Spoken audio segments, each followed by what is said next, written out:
daha salamlayırıq bütün tamaşaçıları, bütün izləyiciləri və bugündən etibarən Best FM-də futbolun nəbzini mən Orxan və həmkarım Pərvinlə birlikdə tutacağıq. Buyur Pərvin, sən də tamaşaçıları salamla, daha sonra başlayaq. Salam Orxan, xoş gördük. Mən də səni, eyni zamanda izləyicilərimizi salamlayıram. Verilişimiz xeyirli olsun inşallah. Bəli, xeyirli olsun. Başlayaq ölkə çempionatı ilə. Bildiyiniz kimi ölkə çempionatında 28-ci tura yekun vuruldu və turun ilk oyununda Araz Naxçıvan və Araz Naxçıvan Turan Tovuzla qarşılaşdı və bu qarşılaşmada Turan Tovuz böyük hesablı qələbə qazandı. Açığı ilk hissənin demək olar ki 60-70-ci dəqiqəyə qədər bu oyunda qol olacağını heç kim düşünmürdü bəlkə də. Bəlkə də ola bilər, bir top, iki top Turan Tovuz vura bilərdi. Belə oyun gedirdi. Amma ümumi olaraq Turan Tovuz 3-0 hesabı ilə qələbə qazandı. İbrahim Vadici hesabı atdı. Hansı İbrahim Vadici ki, belə demək olarsa, Qarabağın keçmiş futbolçusuydu. Qarabağda məşğullaşdı. Daha sonra Fransaya getdi və indi hal-hazırda Turan Tovuzda öz karyerasını davam etdirir. Amma bir o qədər də uğurlu futbolçu hesab etmək olmaz onu hazırda Turan Tovuzda. Hesabı açdı. Daha sonra Santos dubl müəllifi oldu. 82 və 92-ci dəqiqələrdə oyunun nəticəsini təyin etdi və bununla da Turan Tovuz demək olar ki, böyük ölçüdə Avrokuboklara getmək yolunda böyük bir addım attı və demək olar ki, yerini möhkəmlətdi demək olar və belə, bu oyun haqqında bu qədər, yəni mənim fikirlərim bu qədər. Turan Tovuz layiqli qələbə qazandı və ümid edirik ki, Avrokubokla vəsiqə qazanacağı halda ölkəmizi layiqincə təmsil edər. Araz Naxçıvan Turan Tovuz ilk hissə mənə görə bərabər səviyyədə keçdi. Araz Naxçıvanın da 1-2 belə deyək, qol epizodu oldu. Hamidi Keita xüsusilə meydan sahiblərindən daha fəal, aktiv görünən futbolçu idi. İkinci hissədə tədricən təşəbbüsü ələ aldı Turan Tovuz. Görüşün zaten favoriti idi Orxan. Və layiqli də qələbə qazandılar düşünürəm. İlk qol İbrahim Vacı'dan gəldi. Az öncə sənin də qeyd etdiyin kimi Vacı Qarabağın sabiq futbolçusudur. Qarabağdan 5 milyon avroya dəf etmirəm. Saint-Etienne getmişdi, bəli. Saint-Etienne transfer olunmuşdu. Orada Liga 2-də də mübarizə apardı. Ardınca Liga 1-ə də gəldi Saint-Etienne. Amma uzun müddət maalesef zədə səbəbi ilə oynamadı və sonra Turan Tovuza gəldi. Qeyd edək ki, bu qol səhv etmirəmsə İbrahim Vacı'nın cari çempionatda ilk qoluydu, bəli. João Batista'da isə, João Batista Santos isə cari çempionatda müvafiq olaraq 9-cu və 10-cu qolunu vurdu, dubl edərək və layiqli qələbə qazandı mənə görə Turan Tovuz. Bəli. Burada bizə tamaşaçılarımız yazır, xeyirli olsun. Biz də təşəkkür edirik izləyicilərə. İzləmədə qalın və fikirlərinizi də yazmağı unutmayın. Ölkə çempionatı ilə bağlı öz fikirlərinizi yazın. Biz də səsləndirəcəyik həmin fikirləri. Keçək digər bir oyuna. 28-ci turun digər oyununda isə belə demək olarsa mənə görə turun ən maraqlı və gərgin oyunlarından biri idi. Elə eyni gündə keçirilirdi. Sumqayıt, daha doğrusu Araz Naxçıvan oyunu günündə keçirilirdi. Belə demək olarsa Zirə Neftçi oyunu. Hakim səhvləri ilə yadda qaldı, maraqlı məqamlarla yadda qaldı bu oyun. Həqiqətən də bir növ belə demək olsa Neftçinin haqqını yedilər, qələbəsini əlindən aldılar. Zirə ilə ötən dövrədəki oyunda da bu cür hallar baş vermişdi və ümumiyyətlə son turlarda Zirəyə qarşı hakim belə deyək, səhvləri deməli, onun xeyrinə olan qərarlar bir qədər azarkeşlər tərəfindən bir mənalı qarşılanmır. Bu oyuna gəldikdə isə belə demək olarsa Neftçi çox gözəl başladı oyuna həqiqətən. İlk dəqiqələrdən öz üstünlüyünü göstərdi və hiss olunurdu ki, Neftçi həqiqətən də bu mövsüm yuxarı pillələr uğrunda mübarizə aparmaq üçün çalışır və Zirəni daha ilk hissədə bu oyunda da bir qədər sönük məcrada keçdi. Əsas hadisələr ikinci hissədə demək olar baş verdi. 60-cı dəqiqədə fərdi ustalığı sayəsində demək olar ki, hesabı açdı. Çox gözəl qol vurdu. Daha sonra Neftçinin bundan sonra da təzyiqi artdı və ikinci qolu vurmaq üçün çalışırdı. Amma ikinci hissənin son dəqiqələrində bir qədər Zirənin baskısı, Azərkeşlərin də dəstəyi altında Zirənin baskısı gördük və bunun da nəticəsi olaraq hesab bərabərləşdi. Brahim Konate hesab bərabərləşdirdi və elə əsas məsələlər də bu qoldan sonra baş verdi. Futbolçular arasında ixtişaş baş verdi, mübahisə yarandı. Qola baxdıqda isə biz görürük ki, həqiqətən də bu Zirənin vurduğu bu qolda ofsayd qərarı var idi və ofsayd qeydə alınmalıydı. Amma hakim nəinki vara, heç təkrara belə baxmadı. Yəni buna lüzum bilmədi. Vardan da çağırmadılar onu. Amma burada həqiqətən də yəni Neftçinin qələbəsi əlindən alındı və düşünürəm ki, o epizodda səhv etmirəmsə Ruan Renato idi həmin epizodda pasiv ofsaydda olan və aktiv vəziyyətə keçdi. Niyə görə aktiv vəziyyətə keçdi? Artıq o qapçının görüş bucağını bağlayırdı və düşünürəm ki, həmin epizodda mən yox, bir çoxları düşünür ki, həmin epizodda açıq-aşıq ofsayd qərarı qeydə alınmalıydı. Amma təəssüf ki, bu hakim səhvləri son turlarda, son oyunlarda nəinki bizim çempionatda, hətta dünyanın bir çox ölkələrində, Türkiyə, digər ölkələrdə də bu hakim səhvləri qeydə alınır. Bir çoxları düşünür ki, var texnologiya gələndən sonra bir qədər hakimin işi yüngülləşəcəkdi, amma bu da olmadı və hakim səhvləri hələ də qeydə alınmaqdadır. Və sənin də fikirlərin maraqlıdır bu Zirə Neftçi oyunu ilə bağlı. Zirə Neftçi oyunu Orxan Qarabağ Sabah oyunu ilə birgə turun mərkəzi oyunudur təbii ki, amma ən maraqlı keçən oyunu bu idi həqiqətən, bu görüş oldu məhz. İlk hissədə mənə görə Neftçi daha fəal idi, daha xoş təsir bağışladı. Topla oynayan tərəf məhz qonaqlar idi. Amma ilk yarıda qapıları qol vurulmadı. İkinci hissədə sənin də az öncə qeyd etdiyin kimi İmad Farac fərdi ustalığı sayəsində baxımlı qola imza atdı. Ardınca oyunun sonlarına yaxın, sonlarında daha doğrusu Konate hesabı bərabərləşdirdi. Burada hakimin səhvi də var idi. Sənin də qeyd etdiyin kimi Neftçi futbolçuları, Neftçinin baş məşqçisi təkidlə oyunun hakiminin vara baxmasını istədilər, amma oyunun baş hakimi İnqilab Məmmədov bundan imtina etdi. Əvəzində belə deyək, sağa sola vərəqələr payladı oyunçulara. Neftçinin mənə görə bu oyunda haqqı yerdə həqiqətən həmin epizodda qol qeydə alınmamalıydı. Bəli, bir mənalı şəkildə həmin epizodda ofsayd qeydə alınmalıydı və amma hakim səhvi qeydə alındı, təəssüflə qeyd edirik. Keçək şənbə günü keçirilən oyunlara. Şənbə günü 2 oyun keçirildi və günün ilk oyunu Karvan Yevlax Şamaxı oyunu idi.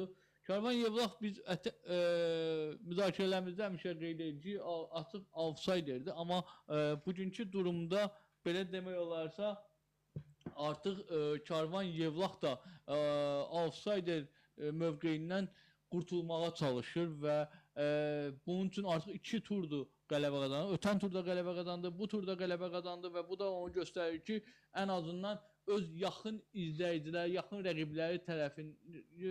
rəqiblərini məğlub etməyə qadirdir həqiqətən də. Bu qarşılaşma Yevlax şəhər stadionunda keçirilən bu qarşılaşmanı 3000 azarkeş izləyirdi.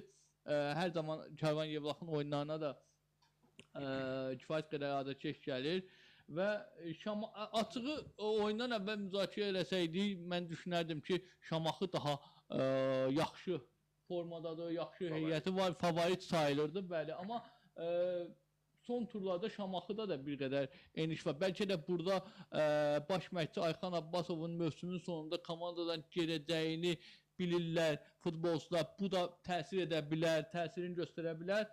Amma Karvan Yevlaxın bu qələbəsini heç də şübhə altına almır. Həqiqətən də yəni Karvan Yevlax mübarizə apardı və düzdür, bir qol vuruldu oyunda. Ümumiyyətlə bu turda keçirilən oyunlarda az qollu oyunlar izlədi azarkeşlər, amma gərginliyi ilə yadda qalan oyunlar oldu. Eləcə də Karvan Yevlax oyunu ilk hissənin 39-cu dəqiqəsində Joel Mikkelsin zərbəsi ilə, Mikkels qardaşları var bizdə Azərbaycan çempionatında, 3 qardaşlar və hərəsi bir komandada oynayırlar və o qardaşlardan biri Karvanda çıxış edən Miçes qardaşı hesabı açdı və bu hesabda oyunun sonuna qədər davam elədi.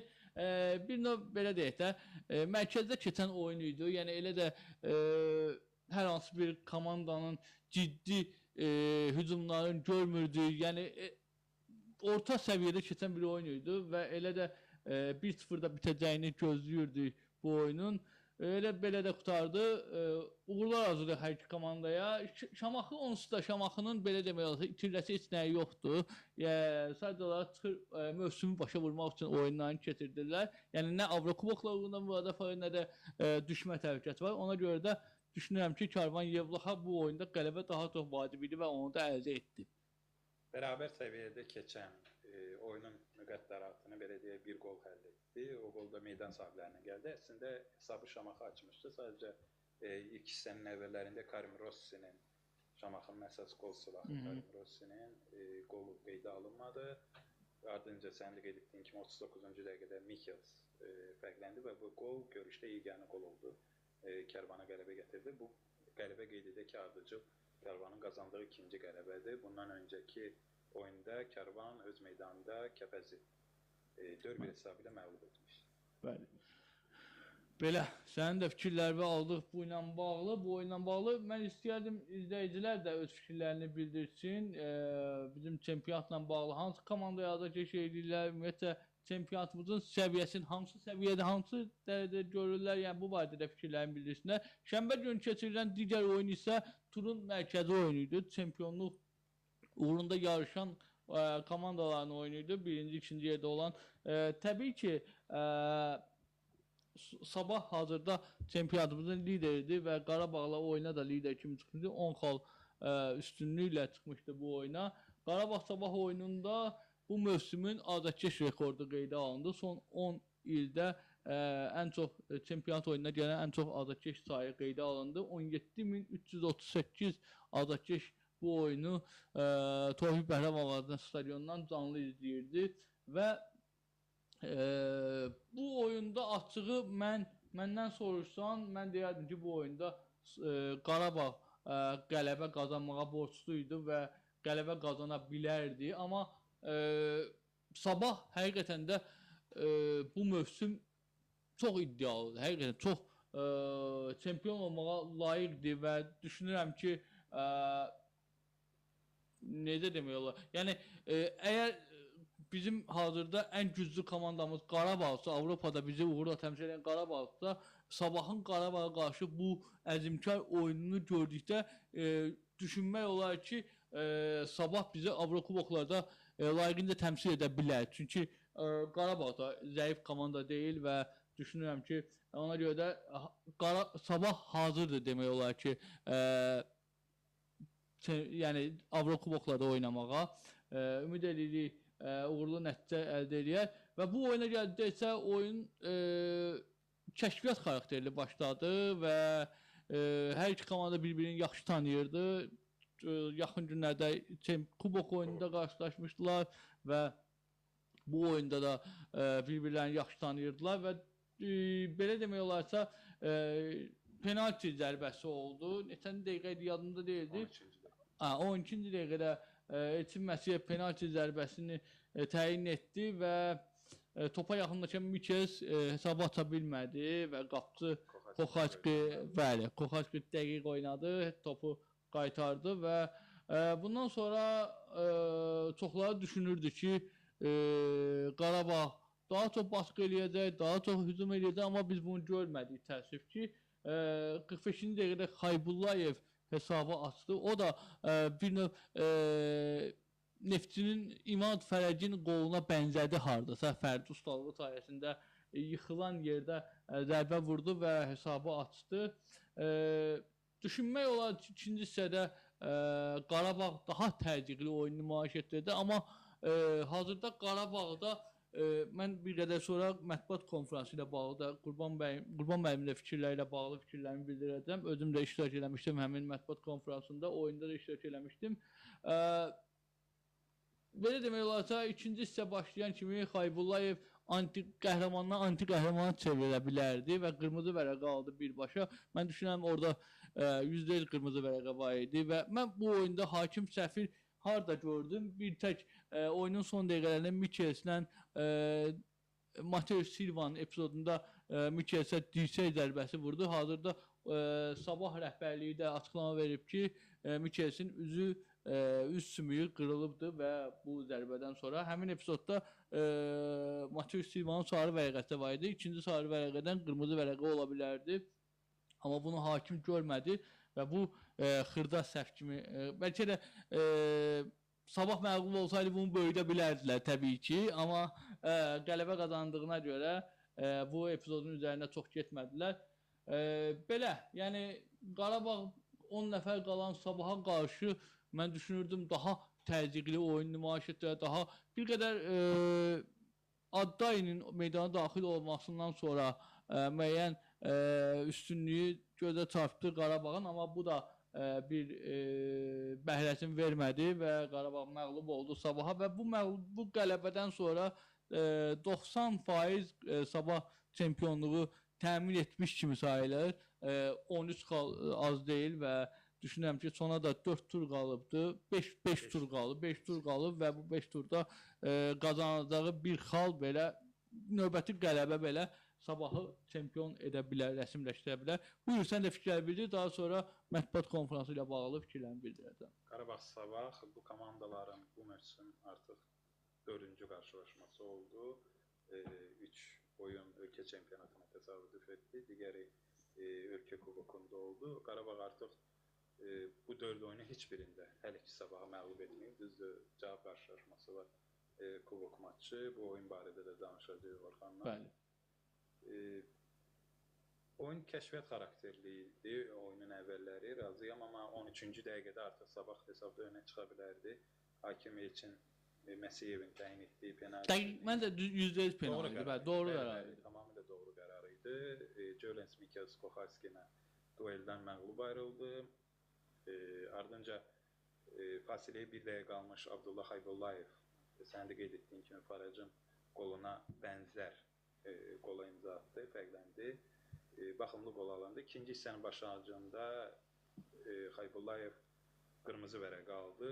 Komandasını çətin vəziyyətdə qoydu, amma Sabah qələbə hesabını qoruya bildi. Sən də qeyd etdiyin kimi hesabda geri düşəndən sonra Qarabağın ikinci hissədə daha çox təzyiqi artıracağını, təşəbbüsü ələ alacağını gözləsək də bunu açıq o qədər də görmədi. Yəni oyun demək olar ki, ikinci hissə bərabər səviyyədə keçdi mənə görə. Ümumi götürsək, mən Elçin Məsiyevin idarəçiliyini çox bəyəndim. Verdiyi qərarlar bir tək oyunun son dəqiqələrində verilən qərarı çıxmaq şərti ilə digər qərarlarda doğru qərar verdiyini düşünürəm. Mətbuat konferansına gələcəksə, bildiyin kimi, bunu yəqin bir çoxları bilir, Elvin Cəfərquliyev və Abbas Hüseynov komandadan Qarabağ rəhbərliyi tərəfindən, daha doğrusu baş məşqçi Qurban Qurbanov tərəfindən ikinci əvəzedici komandaya göndərilib və belə demək olarsa, Elvin Cəfərquliyev bu mövsüm əsasda komandanın ən yaxşı futbolçularından biri idi, ən istedadlı futbolçularından biri idi. Mətbuat konferansında Qurban Qurbanovu mən bu qədər çarəsiz görməmişdim həqiqətən də. Yəni ilk dəfə idi ki, demək olar ki, məsəl üçün belə bir fikir ifadə elədi ki, bu oyunda mən məğlub ola bilərdik, amma məğlub oldu, amma oyundan razı qalmadı.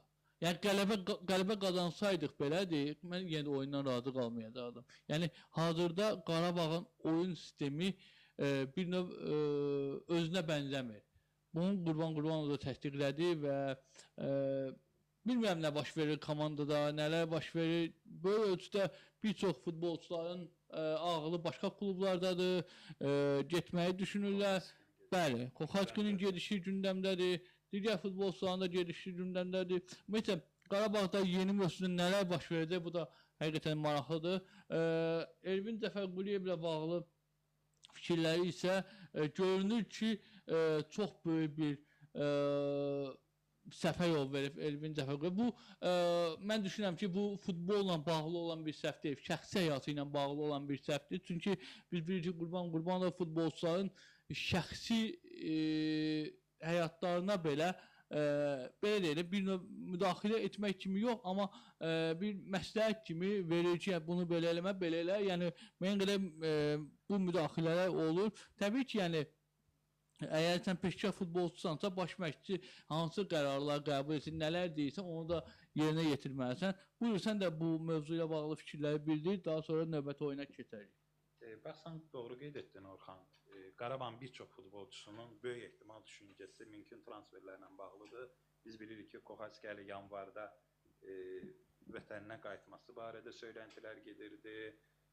Vislanın, yanlış hatırlamıramsa, Visla Krakovun onunla maraqlandığı barədə şayiələr gezirdi Polşa mətbuatında, Almaniya mətbuatında Almaniyanın köklü klubları Bayer Leverkusen və Borussia Dortmundla da adı xallanırdı Kohalskinin. Hal-hazırda da Kohalski ilə Çexiyanın öndə gedən önlü komandalarından biri olan Viktoria Plzenin deyilənə görə Kohalskiyə görə 8 milyon avrosundan keçməyə hazırdır.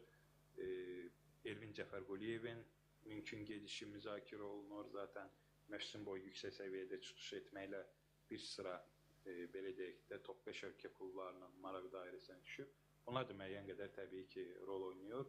Qurban Qurbanovun Qarabağın oyunundan narazı qalmasına məncə səbəb vardı. Çünki həqiqətən komandanın oyununda ciddi eniş var. Bəli, böyük ölçüdə nəticələri bir kənara qoysaq, oyun planında bəli, böyük eniş var. Gerilik var həqiqətən.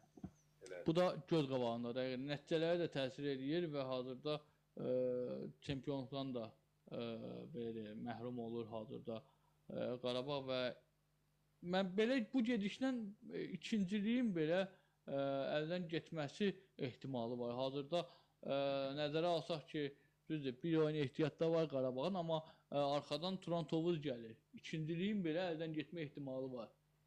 Mən Qarabağın ikinciliyi əldən verəcəyini düşünmürəm, amma ümumi oyun planında komandanın geriliyini zaten məşqçi də bunu bildirib. Zaten hər kəs də görür, yəni Qarabağın oyununda ciddi eniş vardı son oyunlarda. Keçək bazar günü keçirilən oyunlara. Bazar günü 2 oyun keçirildi ölkə çempionatında və günün ilk oyunu Kəpəz İmişli oyunu oldu və Kəpəz doğma meydan deməyək, Yevlaxda, çünki Gəncə şəhər stadionu ot örtüyü təmir olunur və bu yaxın günlərdə böyük ölçüdə yeni mövsümdən daha belə dəqiq desək, yeni mövsümdən Kəpəz öz oyunlarını doğma meydanda keçirəcək, Gəncə şəhər stadionu keçirəcək. Amma hazırda Yevlax şəhər stadionunda keçirilən oyunda Kəpəz məğlub oldu. Kəpəz məğlub oldu İmişliyə. Açığı oyun baxımından elə də maraqlı oyun olmadı. Hər iki komanda bir-birinə tanış rəqiblərdir. Düzdür, İmişli də Karvan Yevlax kimi son 2 oyunu qələbə qazanır və Kəpəzi məğlub edəcəyini mən artıq bu oyunun mən heçcə bitəcəyini daha çox gözləyirdim. Nəinki hər hansı bir komandanın qələbə qazanacağın. Amma İmişli Azər Salahlının 38-ci dəqiqədə vurduğu qolla qələbə qazandı və bu qələbə sayəsində də yerini möhkəmlətdi demək olar ki, çempionatda. Növbəti mövsümdə də böyük ölçüdə Premyer Liqada iştirak edəcək. Buyur, sən də bu oyun haqqında fikirlər bildir. Çox da uzun uzadı məncə danışmağa ehtiyac yoxdur bu oyun haqqında. Növbəti oyuna keçərik. Yevlaxda keçirilən görüş sönük məcrada keçdi. Zaten komandaların turnir cədvəlindəki mövqeyi və oynadığı oyun da yəni gözlənilirdi ki, oyun o qədər də maraqlı olmayacaq. Oyunda vurulan yeganə qol Azər Salahlıdan gəldi, standart vəziyyətdən. Ümumi geçirsək mənə görə bərabər səviyyədə keçdi, amma İmişli üçün məncə çox önəmli idi bu qələbə. Düzdür, turnir cədvəli açısından olmasa belə, amma biz bilirik ki, İmişli artıq uzun müddətdir, neçə turdur qələbə üzünə həsrət qalıb. Bu yüzden İmişli üçün önəmli idi bu qələbə. Bəli. Keçək son oyuna, turun son oyunu Sumqayıt şəhər stadionunda keçirilir və Sumqayıt Qəbələ oyunu. Sumqayıt 9 turdan sonra qələbə qazandı. 9 turda qələbə üzrə həsrət idi. Bərabərliyi var idi, yoxsa yox idi? Onu bir dənə xatırlayabilir. Bərabərliyi var, qələbəsi yox idi. 9 turdan sonra qələbə qazandı və bu qələbədə sizi və qonaqlarınızı salamlayır. Mən də salamlayıram. Salamlayırıq. Salamlayırıq hamını. Bizi izləyənləri izləmədə qalın və futboldan danışırıq. Ölkə futbolunun 28-ci turunda keçirilən oyunlar haqqında fikirlərimizi bildiririk. Sumqayıt Qəbələ oyunu bu oyunda ümumi götürəndə sönük məcrada keçdi və 1200 azarkeş izləyirdi bu qarşılaşmanı və Sumqayıt şəhəri, ümumiyyətlə Sumqayıtda futbolu sevirlər. Bunu biz dəfələrlə görmüşük. Vacib oyunlarda, maraqlı oyunlarda azarkeş belə sayı çox olur, coşqulu azarkeşlər olur. Həqiqətən də Sumqayıt azarkeşləri komandalarını da sevirlər və ötən mövsümdə uğurlu çıxış edirdi. Bu mövsümdə düşünürəm ki, uğurlu başlamışlar, amma təəssüf ki, hazırda bu uğurun davamını gətirə bilmədilər amma Qəbələni məğlub etdilər. Qəbələ də son oyunlarda heç də özünə bənzəmir və istəmərəm Qəbələ növbəti mövsümü aşağı liqada keçirsin, amma buna doğru gedir böyük ölçüdə Qəbələdə. Oyun haqqında elə də uzun zad danışıb. 19-cu dəqiqədə qol vuruldu Höcət Haqqıverdi tərəfindən amma çoxları düşündü ki, bu qarşılaşmada bəlkə də bol qollu oyun izləyərlər adışır, amma elə qarşılaşma ilə o hesabla da başı tatdı. Nə demək olar? Artıq uzun uzadı sözə ehtiyac yoxdur. Sumqayıt bəlkə də bu oyunda heç-heçiyə bəlkə də yaxın oyun idi, amma Sumqayıt qələbə qazandı və bu qələbə münasibətləri təbrik edir bütün Sumqayıt azarkeşlərini. 28-ci turun 6 görüşünün 4-ündə eyni hesab qeydə alındı. Bu da Sumqayıt Qəbələ oyunu da 1-0 hesabı ilə nəticələndi. Bu 4 oyundan biri də məhz bu oyunuydu. Görüşdə hesab erkən açıldı. Sən də qeyd etdiyin kimi 19-cu dəqiqədə Yankovicin sol cinahdan açmasından sonra Höcət Haqqıverdi başla dəqiq oynadı. Bu qoldan sonra bəlkə də çoxu görüşün bol qollu keçəcəyini gözləsə də oyunda başqa qol vurulmadı. Ümumi götürsək, yəni mənə görə Sumqayıt layiqli qələbə qazandı. İkinci hissə düzdür, Qəbələnin də 1-2 real qol imkanı oldu, amma Sumqayıt mənə görə 90 dəqiqə boyunca götürsək, mənə görə Sumqayıt daha yaxşı təsir bağışladı və layiqli də qələbə qazandılar. Bir də sənin qeyd etdiyin kimi 9 oyundan sonra 4 aydan çoxdur Sumqayıt qələbə qazana bilmirdi, yəni çox böyük göstəricidir. Belə 28-ci tur başa vurdu. Gördüyünüz ki, bizim verilişimizin sponsorları da var. Buz Kola bizim baş sponsorumuzdur. Bu sadəcə kola deyil, bizim koladır. Buz Kola Azərbaycan kolasıdır. Yerli məhsul alın, bizim kolaya üstünlük verin və qarşıdan yay fəsli gəlir və sərinləmək üçün təbii ki, yəni nədən içmək olar? Buz Kola içmək olar. Bu da təşəkkür edirik sponsorumuza da. Mən istəyirəm bir qədər musiqi fasiləsinə yollanaq, daha sonra çempionatımızın növbəti turu barədə fikirlərimizi bildirək. Belə Shakira'dan Vaka Vaka dinlədik. 2010-cu il dünya çempionatının mahnısıydı və biz davam edirik. Ölkə çempionatının növbəti turunun oyunları.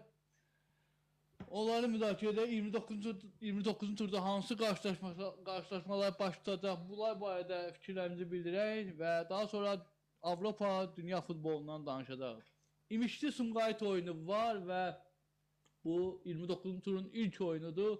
İmişli şəhər stadionu, daha doğrusu Quba şəhər stadionunda keçirilən oyun. İmişli bildiyi kimi Quba şəhərində oyunların keçir. Bizdə biraz çempionatda biraz qəribəlik var. Araz Naxçıvan Bakıda oynayır və yaxud da Sumqayıtda oynayır.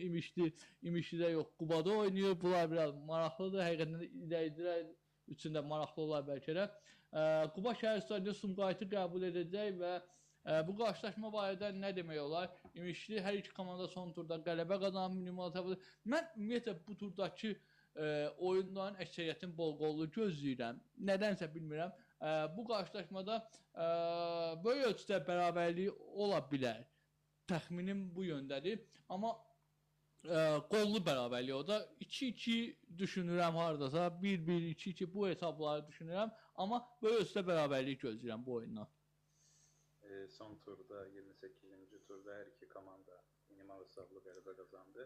Hər ikisi də uzun müddətdə qələbə özünə həsrət idi. Bu görüşdə hesab proqnozu verməyəcəm. Mənə görə Sumqayıt qalib gələcək. Maraqlıdır həqiqətən də. keçək 29-cu turun digər oyununa. Qəbələ şəhər stadionunda keçiriləcək bu qarşılaşma Qəbələ Araz Naxçıvanla qarşılaşacaq. Bunlar isə əksinə olaraq digər komandalardan əksi olaraq bu komandalar son turda məğlub olublar hər ikisi də. Və buna görə də hər iki komandanın itirəsi heç nəyi yoxdur. Düzdür, Qəbələyə qələbə daha çox lazımdır outsiderlər sırasından qurtulmaq üçün. Ona görə düşünürəm ki, Qəbələ nəyin bahasına olursun bu qarşılaşmada qələbə qazanacaq. Ən azı 2 ya 3 top fərqli qələbə gözləyirəm Qəbələdən. 2-1, 3-1 hesablı qələbə düşünürəm, amma Qəbələnin böyük ölçüdə qələbə qazanacağını gözləyirəm. Son turda bu iki komanda məğlub oldu. Qəbələ üçün daha önəmli qarşılaşmadır, doğru qeyd etdin. Mənə görə də bu görüşün favoriti Qəbələdir və Qəbələdən qələbə gözləyirəm, qalib gələcəklərini düşünürəm. Keçək digər oyuna, Şamaxı Kəpəz oyunu. Bu komandalar da məğlub olublar son turda və Şamaxı doğma meydanda oynayır, Kəpəz isə outsiderlər sırasından qurtulmağa çalışır. Burada da düşünürəm ki, böyük ölçüdə bərabər səviyyəli oyun gedəcək, amma son dəqiqələrdə bəlkə kiminsə üstünlüyü ola bilər, amma böyük ölçüdə heç-heçə ağırlıqlı bir oyun gözləyirəm bu qarşılaşmada, amma qollu heç-heçə gözləyirəm digər İmişli oyunu kimi, İmişli Sumqayıt oyunu kimi bu oyunda da mən bol qollu heç-heçə gözləyirəm.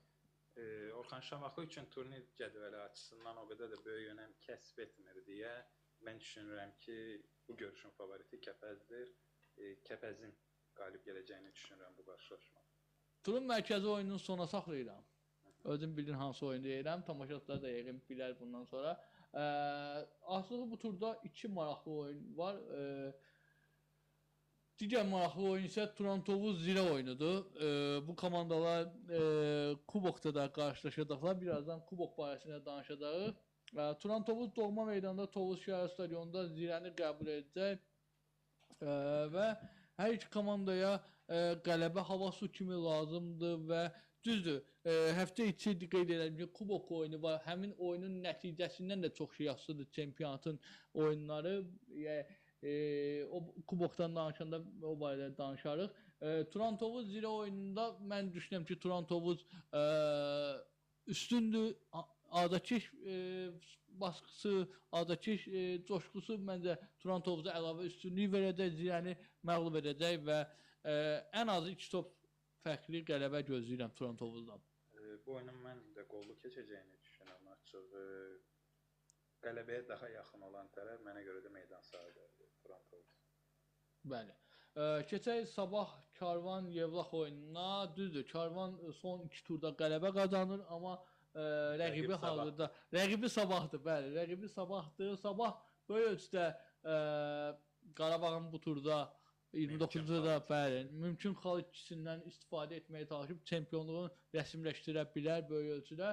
Sabah bir sürpriz baş verməsə, belə demək, hakimlərin bir səhvi olmasa və ümumiyyətlə nəsə bir fövqəladə bir hadisə baş verməsə, Sabah bu oyunda qələbə qazanmalıdır, böyük hesablı qələbə qazanmalıdır. Bilməm, Mikes hansı vəziyyətdə o da oynayacaq, Mikes oynamayacaq, amma Mikes olmadı, Sabah hazırda güclüdür, ölkə çempionatının favoritidir və düşünürəm ki, Sabah böyük hesablı qələbə qazanacaq. Çempionatın lideri və outsiderin qarşıdurması bu görüşdə Sabah qələbə qazanacağı təqdirdə çempionluğunu rəsmiləşdirəcək. Neftçi Qarabağ oyununun nəticəsindən asılı olmayaraq. Bəli. Və bu fürsəti əldən verəcəyini düşünmürəm. Özü doğma meydan, doğma Azadkeşə önündə. Üstəlik doğma meydanda məncə Sabah asanlıqla Karvan Yevlaxı məğlub edəcək. Bəli. Mən də belə düşünürəm. Keçək turun və ümumiyyətlə çempionatın mərkəzi oyununa və bu qarşılaşma Neftçi stadionunda keçiriləcək. Və Neftçi Qarabağ qarşılaşması bu əzəli rəqabətdir və əbədi dostluqdur. Həqiqətən də Neftçi səhifəsində paylaşım edilibdir. Azadkeşlərə məlumatla bağlı, yəqin sənin də məlumatın var. Ümumiyyətlə Qarabağ azadkeşləri yalnız onlar üçün ayrılmış sektorlarda olacaqlar. Digər sektorlarda Qarabağ forması ilə, Qarabağ hər hansı bir atributu ilə gələn azarkeş buraxılmayacaq digər sektorlara. Bu təbii ki, yəni azarkeş arasında ixtişaşın olmasının qarşısını almaq üçün nəzərdə tutulub. Oyuna gəldikcə oyun çox maraqlı gözlənilir və düşünürəm ki, hazırki Neftçi Qarabağı udmaq gücündədir. Böyük ölçüdə udacaq.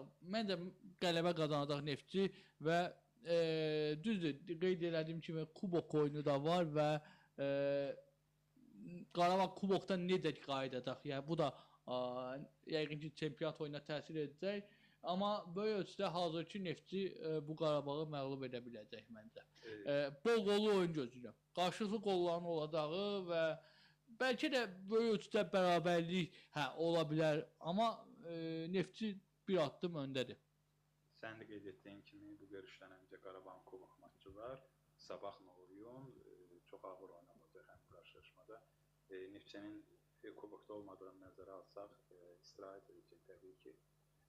Mənə görə mən yeganə bu tur heç-heçə gözlədiyim oyundur. Mən düşünürəm ki, düzdür Neftçiyə qələbə daha önəmlidir. Zaten Qarabağ özü də gözəl fərqindədir ki, yəni qeyri-adi bir şey baş verməsə sabah Kərvan Yevlaxı məğlub edib çempionluğunu rəsmiləşdirəcək. Böyük ölçüdə bəli. Oyunun nəticəsindən asılı olmayaraq Neftçi ilə oynanacaq təbii ki. Mənə elə gəlir ki, bu görüş heç-heçə yekunlaşacaq. Sən də qeyd etdiyin kimi bol qollu olur. Bəli. Amma yəni mən səndən fərqli olaraq Neftçini bir addım öndə görürəm. Yəni qələbə qazanacaq bir komanda olacaqsa mən düşünürəm bu Neftçi olacaq. Görək. Təbii ki, yəni Qurban Neftçi ilə oyunlara tam fərqli hazırlayır komandanı. Bu yəni birində bəlkə də özü bunu qəbul eləməsə də inciliyi var Neftçiyə qarşı. Çünki Neftçidə baş məşqçi olan vaxtı ona şansı vermədilər, ona şansı yaratmadılar. Bəlkə də şans yaratsalar indi Neftçi Qarabağın yerində idi və uğurları qazanmışdı. Belə, çempionatımızın 29-cu turu ilə bağlı fikirlərimiz bu qədər. Sizin də əgər fikirləriniz varsa yaza bilərsiniz. Suallarınız varsa yazıb bizdən soruşa bilərsiniz. Və izlədiyinizə görə təşəkkür edirəm hər birinizə. Keçək ölkə kubokuna. Qeyd edədiyimiz kimi ölkə kubokunun oyunları keçiriləcək 21 aprel və 22 aprel yarım final qarşılaşmaları olacaq və artıq hakim təyinatları da açıqlanır və Zirət Turantovuz oyununun baş hakimi Əli Əliyev olacaq. Ona Namiq Hüseynov, Rahil Ramazanov, Rəşad Əhmədov kömək edəcək. Varda isə Rauf Cabbarovdur və İnqilab Məmmədov yoxdur. Məşhur ötən turda səhvə yol verən, bəli, Neftçini baltalayan, Zirənin belə deyək, Zirəyə yaxın hakim kimi qeyd edilir. Azarkeşlər tərəfindən bəli, belə iddia olunur. Sabah Qarabağ oyununun isə hakimi Rəvan Həmzədadədir. Ona kömək edəcəklər Cəmil Quliyev, Şirmamed Mamedov, Kamal Umudlu. Varda isə Kamranbəy Rəhimov olacaq və bütün hakimlərə uğurlar arzulayır. Ümid edək ki, səhvsiz bir oyun idarə edərlər. İndi isə keçək kubokun oyunlarını müzakirə etməyə. Bayaq biz Turantovuz Zirə oyunu barəsində danışdıq. İndi isə Zirə Turantovuz oyunu kubok oyunudur və kubokun ilk oyununda isə Turantovuz doğma meydan olmasa da səhv etmirəmsə Sumqayıtda oynamışdı həmin oyunu və 2-0 hesabı ilə məğlub olmuşdu və artıq Turantovuz doğma meydana Toğuşehir stadionunda oynayır. Amma həmin oyunu Sumqayıtda keçirtmişdi. 2-0 hesabı ilə məğlub olmuşdu.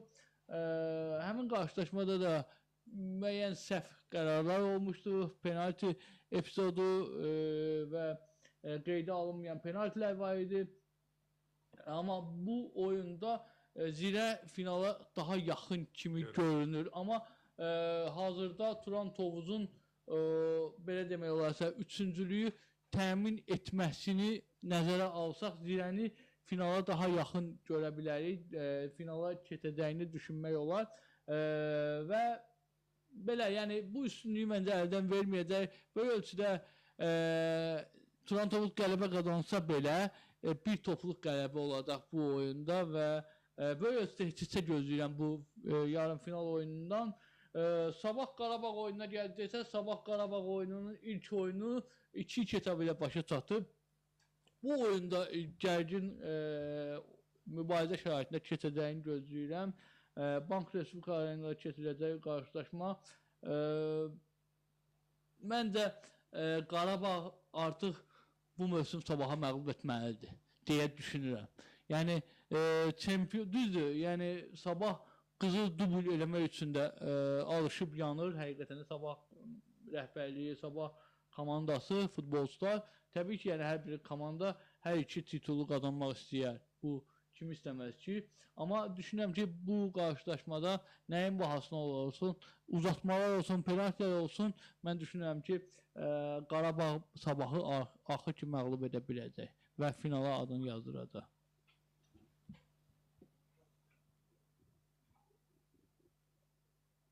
Buyur, sən də fikirlər bildir.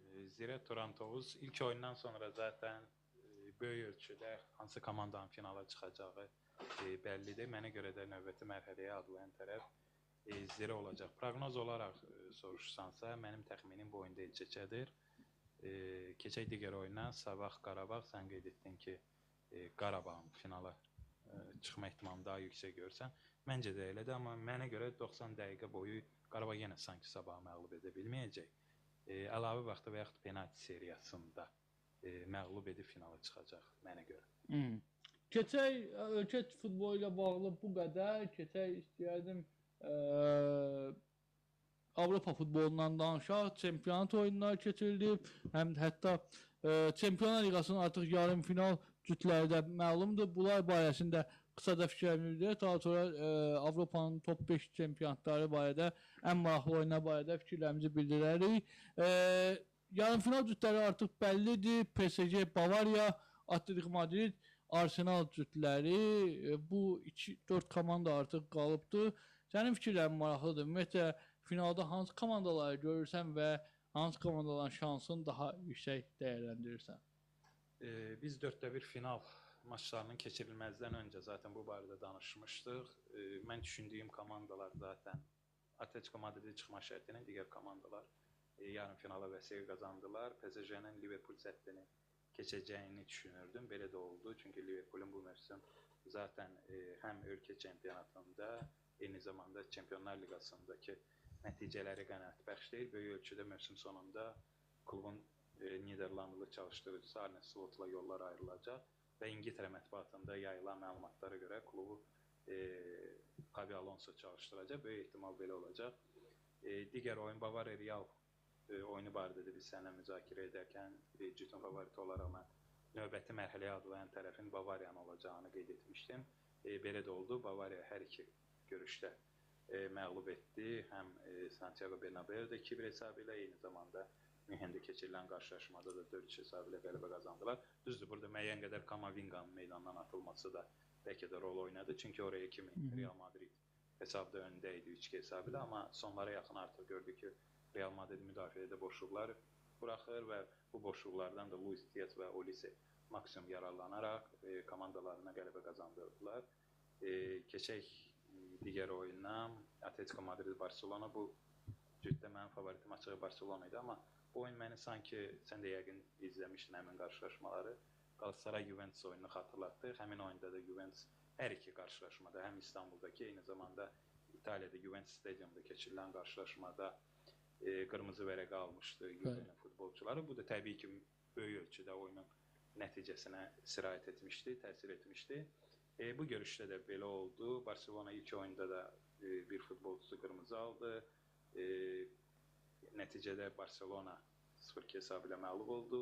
İkinci görüşdə də Barça daha yaxşı təsir bağışlayırdı. Erkən qol vurdular. Yamal fərqləndi ikinci dəqiqədə. Müdafiənin boşluğundan maksimum yararlandı. Ferran Torres fərqi 2 topa çatdırdı, amma sonra Atletico Madrid hesab arasındakı fərqi azaltdı və bundan sonra Barça yenə azlıqda qaldı. Üstəlik nəzərə alsaq, Rafinha da yox idi, hər iki qarşılaşmada yox idi. Biz bilirik ki, hər nə qədər Yamal da önəmli futbolçulardan olsa da, Yamal, Lewandowski, amma Rafinha bu komandanın önəmli figurlarından biridir. Bu müəyyən qədər yəni təsir etdi oyuna. Digər oyun hansı oyunu xatırlar? Arsenal Sporting. Yadıma düşdü. Arsenal səfərdə minimal hesablı qələbə qazanmışdı. Cütün zaten favoriti idi, amma Bu görüşdə qələbə qazana bilməsələr belə mərhələni apardılar. Son oyunlara baxanda amma Arsenalın oyununda ciddi eniş var, bəli. Çempionat barədə danışırdı, İngiltərə çempionatı barədə danışırdı Arsenal'la bağlı. Mən də sənin fikirlərinə qatılıram, amma mənim hazırda belə yarım finaldakı favoritim Atletico Madriddir. Niyə görə? Yəni həm Barcelona ilə adam konkret, yəni futbol deməyək, yəni nəticə oynayamağı bacaran bir komanda yaradırdı. Mən düşünürəm ki, Simeone yeganə kuboku, Çempionlar Liqasını qazanıb, daha sonra komandadan getməyi düşünür, böyük ölçüdə bunu fikirləşir. Mən belə düşünürəm, bilmirəm indi finalda kimlə qarşılar, amma Arsenal'a keçəcəyini düşünürəm. Atletico Madridin Bavariya PSG oyununda isə favoriti deyə bilməyəcəm kimdir. Keçək Türkiyə çempionatına, sonra buyur. Bir əlavə etmək istədim. Orxan fikirlərinə hörmətlə yanaşıram təbii ki. Amma mənə görə Arsenal Atletico Madridi keçəcək. Çünki Atletico Barcelona oyunda açığı müəyyən qədər bəxti də gətirdi. Az öncə sadaladığım məsələlər, hər iki oyunda Barça futbolçusunun atılması. Mənə görə düzdür, Arsenalın da şanslarını, hətta mövsümün əvvəlində Opta nəşrinin məlumatına görə Arsenalın çempionat şanslarını daha yüksək gördülər. Biz bilirik ki, play-off mərhələsində Arsenal itkisiz irəlilədi.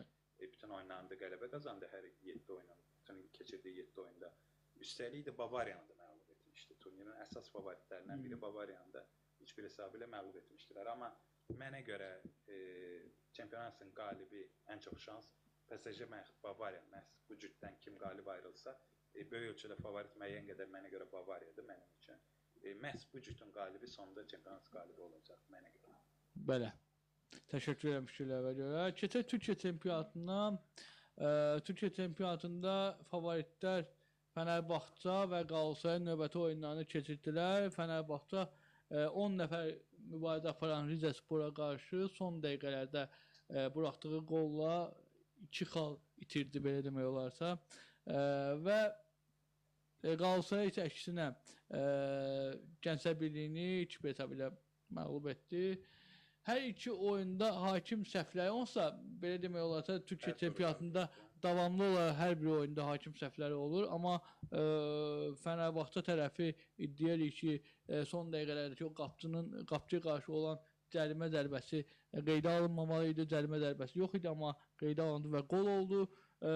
Digər tərəfdən Qalatasarayda isə, belə demək olarsa, 3-cü qolu vuran epizodda offside xətti belə deyək, göstərildi, amma burada offside-dan söhbət gedə bilməlidir və 3-cü qol qeydə alınmalı idi. Yəni bu cür məlumatlar, bu cür xəbərlər həqiqətən də hər oyunda baş verir Türkiyə çempionatında. Sənin də fikirlərin maraqlıdır və növbəti həftə Qalatasaray Fənərbağça derbisi var və bu derbiyə gedən həftədə artıq xal fərqi yenidən 4 xala yüksəldi. Sən nə fikirləşsən bu Türkiyə çempionatı ilə bağlı? İlk öncə Qalatasarayın oyunu barədə Gənclər Birliyi ilə səfərdə qarşılaşdılar. Hesab erkən açıldı. Icardi'ni gözlənilmədən nəhayət ki, Okan Buruk əsas heyətdə yer verdi kapitana və ikinci dəqiqədə Yunus Akgünün ötürməsindən sonra fərqləndi Argentinalı forvard. İkinci qol Yunus Akgünün özündən gəldi. İlk qolun asistini edən futbolçu. Ona isə ötürməni sol cinahdan komandanın Braziliyalı legioneri Gabriel Sara etdi. Ardınca hesab arasındakı fərqi indirdilər, amma ümumi götürsək Qalatasaray layiqli qələbə qazandı mənə görə və gözlənilən qələbə idi. Keçək digər oyuna, Fənərbağça Çaykur Rizespor oyuna. Bu oyunun nəticəsi açığı mənim üçün sürpriz oldu. Yəni belə bir anda Fənərin xal itkisinə məruz qalacağını mən açığı gözləmirdim. Hesabda geri düşdülər gözlənilmədən, sonra qırmızı vərəqə oldu. Safetin qırmızı vərəqəsi mənə görə doğru qərar verdi hakim. Həmin epizodda açıq-aşkar qayda pozuntusu vardı. Düz ikinci sarı idi. Meydandan o yüzden atıldı, amma ümumən yəni doğru qərar oldu. Ardınca 80 və 86-cı dəqiqələrdə Fənər 2 gol vurdu. Anderson Taliskanın penalti zərbəsi və Kerem Aktürkoğlu'nun qolu. 6 dəqiqəyə oyunun belə deyək, gedişatını dəyişən Fənərbağça heç gözləmirdi açığı xal itirəcək. Həqiqətən sürpriz oldu. O epizodda sən də qeyd etdiyin kimi o qayda pozuntusu sanki yox idi, amma buraxılan qolda bir mənalı şəkildə mənə görə Fənərin legioner qapıçısı Ederson Köbü səhvi yol verdi Braziliyalılar. Bəli. Yəni 15 milyona yaxın pul xərcləyiblər və həmin futbolçu, yəni City-dən gələn bir futbolçunun bu cür səhv eləməyi bir bəli. Keçən İngiltərə çempionatına City-dən söz düşmüşkən, bu tur İngiltərə çempionatında 2 maraqlı qarşılaşma baş tutdu. Düzdür, ən maraqlısı Manchester City Arsenal qarşılaşması idi, amma Chelsea Manchester United oyunu da var idi.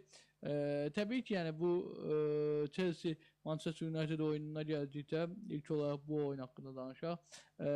Chelsea son oyunlarda heç cür özünə bənzəmir. Ümumiyyətlə yeni baş məşqçi gələndən sonra da nə eləsə yadda qala bilmir Chelsea komandası və Manchester United minimal hesablı 1-0 hesabı ilə qələbə qazandı. Açığı mən bu oyunda daha çox gol gözləyirdim, nəinki bir top. Hətta qarşılıqlı gol belə gözləmək olardı bu oyunda. Amma Manchester United qələbə qazandı. Sən də qısa fikirlər bildir, daha sonra Manchester City Arsenal oyunu haqqında danışardım. Mən bu oyuna icmal şəklində nəzər yetirdim Orxan. 3 xal hər iki komanda üçün önəmli idi. Çempionlar Liqasinə düşmə açısından. Düzdür, Chelsea hal-hazırda 6-cı mövqeydədir. Manchester United 3-cü mövqeydədir və Çempionlar Liqasinə düşmə şansı daha yüksək idi bu görüşdən öncə də. Minimal hesablı qələbə qazandı United. Düzdür, Chelsea pis təsir bağışlamadı. 2 epizodda kapitirindən qayıtdı zərbələr, Fofana'nın və Liam Delap bu turda, bu oyunda zədəli Joao Pedro'na əvəzinə əsas heyətdə yer alırdı. Çək ora, tamamladı şəkil. Saatı keçdim ona görə. Mənə görə oyun bərabər səviyyədə keçdi, amma United sonunda qalib gəldi. Chelsea %100 gol imkanlarından yararlana bilmədi. Keçək digər oyuna, turun əsas oyunu, mərkəzi oyunu Manchester City Arsenal. Arsenal bundan öncəki turda da mən canlı izləmişdim həmin qarşılaşmanı, Bournemouth'la oyun. Oyunda gözlənilməz məğlubiyyətindən sonra artıq Arsenalda gərginlik var idi. Həm komanda daxilində, eyni zamanda azərkeşləri də qorxurdu ki, yenə çempionluq əldən verilə bilər. City bu görüşdə qalib gəldi, artıq fərq 3 xala indi. Üstəlik də nəzərə alsaq, bir oyun ehtiyatda var. Bir oyunu qalıb, 2 gün sonra Burnley ilə səhv etmirəmsə oynayacaqlar. Crystal Palace-la. Yox, çempionatın növbəti turda bəli. Bugün təxirə salınmış oyunu. West Ham'la oynayacaq. City'nin təxirə salınmış oyunu isə outsiderlər sırasında yer alan Burnley ilədir və böyük ehtimal həmin qarşılaşmada da City qalib gələcək və qələbə qazanacağı təqdirdə də vahid lider olmasa da xallar bərabərləşəcək, amma ilk birliyi yüksələcək. Bəli, böyük ölçüdə yəni öz aralarındakı oyunda da City üstündür Arsenal'dan. Arsenal adakeşləri düşünür ki, bu 22 ildən sonra ən yaxın mövsümləri idi çempionluğa, amma bunu da əldən vermək bir qədər həqiqətən də bilmirəm necə təsir bağışlayacaq Arsenal'dakı, amma məncə City bu gedişlə belə demək olarsa çempionluğu əldən verməyəcək. Mən belə düşünürəm. Düzdür, bir çoxları artıq City-ni favorit görür, amma mənə görə Arsenal uzun müddətdir çempion olmalı bilirik. Məncə bu mövsüm çempion ola biləcəklər. Təbii futbolda hər şey olacaq. İzləyib görəcəyik. Almanya çempionatı ilə davam eləyək və Almanya çempionatında artıq çempion bəllidir. Sonra 4 tur qalmış. Bavariya Stuttgart'ı məğlub olduğu halda 4 hesabı ilə qələbə geri dönüş eləyərək qələbə qazandı. Bir də Bavariyada Almanya çempionatında maraqlı bir hadisə baş vermiş ki, Union Berlin komandası ilk dəfə olaraq xanım baş məşqçisi ilk dəfə çıxartdı meydana və məğlub oldu Wolfsburga. Bu da maraqlı məqam idi. Ümumiyyətlə Bavariyanın çempionluğu gözlənilən idi. Bir mövsümdən sonra artıq növbəti mövsüm bu mövsüm çempion oldular. Buyur, sən də Almanya çempionatı ilə bağlı fikir bildir. Daha sonra son olaraq İtaliya çempionatı ilə davam edərik. Bitirərik çempionatı. Bavariyanın çempionluğu zaten gözlənilən idi Orxan. Sadəcə belə erkən olması, Borussia Dortmundun bu tur səfərdə Hoffenheim'in 2-1 hesabı ilə məğlub olması idi əsas səbəb. Bavariyanın Stuttgart'ı məğlub edəcəyi zaten gözlənilən idi. Bavariya demək olar ki, hər tur, hər rəqibinə 3, 4, 5 gol vurur. Hətta 100 golu aşıb mən bilən, 100 neçə gol vurub artıq. Rahatlıqla, yəni istənilən komanda, hətta iddialı komandalara belə, turun cədvəlinə 2-ci, 3-cü, 4-cü mövqedə qərarlaşan komandalara belə 3-4 qol vura bilir. Bu da komandanın gücündən təbii ki xəbər verir. Həm Çempionlar Liqasında, həm çempionatda yüksək səviyyədə futbol nümayiş etdirir komanda. Mənə görə layiqli qələbə qazandılar. Sənin qeyd etdiyin az öncə Union Berlinin xanım baş məşqçinin rəhbərliyi altında ilk oyundan çıxdı. Həmin görüşdə Wolfsburgun qələbə qazanma ehtimalı yüksək idi. Çünki Wolfsburgun çempionatda qalıb-qalmama məsələsi var idi. Wolfsburg üçün daha önəmli idi qarşılaşma. Çünki Union Berlin üçün böyük ölçüdə o qədər də böyük önəm kəsb etmirdi həmin qarşılaşma. Və Wolfsburg həmin oyunda mənə görə layiqli qələbə qazandı. Bəli.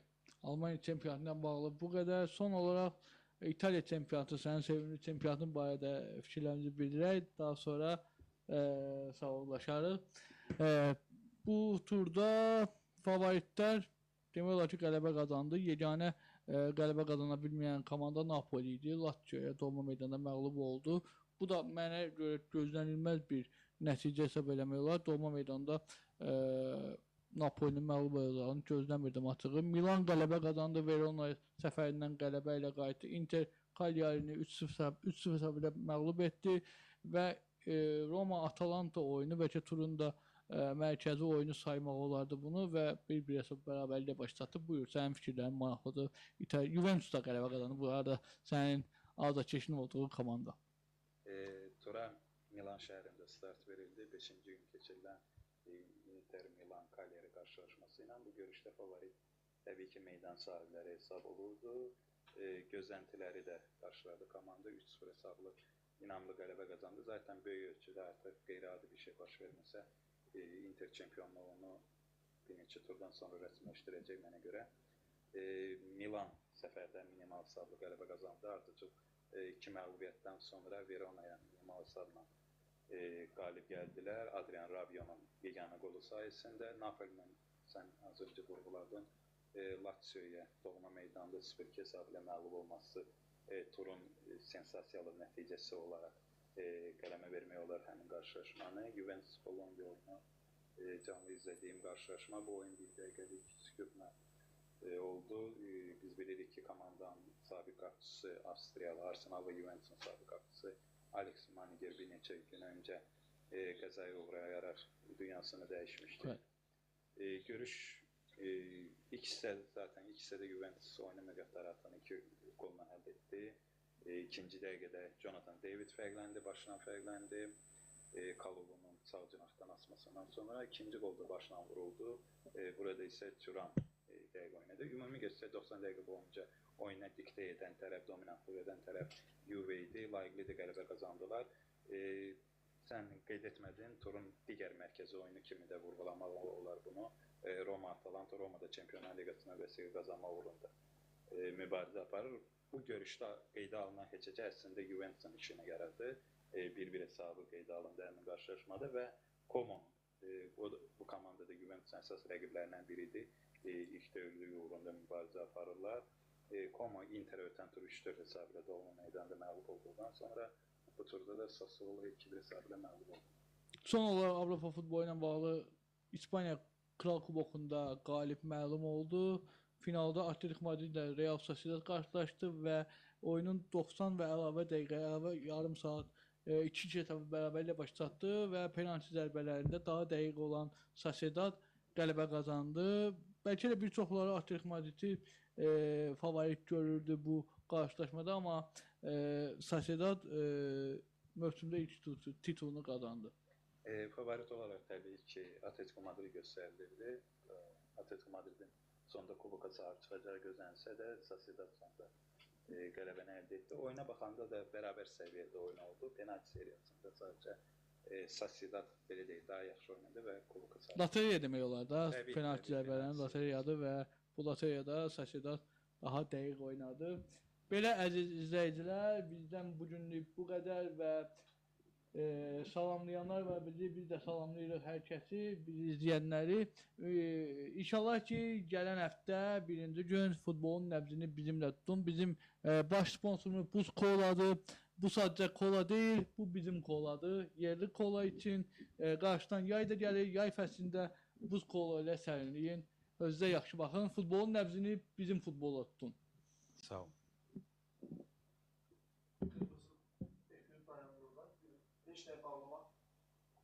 sən dur orada. Yaxında bunlara təmiz çıxma ha. Yox, tutmuram. Bozub dayandırmağı. Bir dənə sən stol götürər. Gözün bağlayacaq, qorxma. Hə.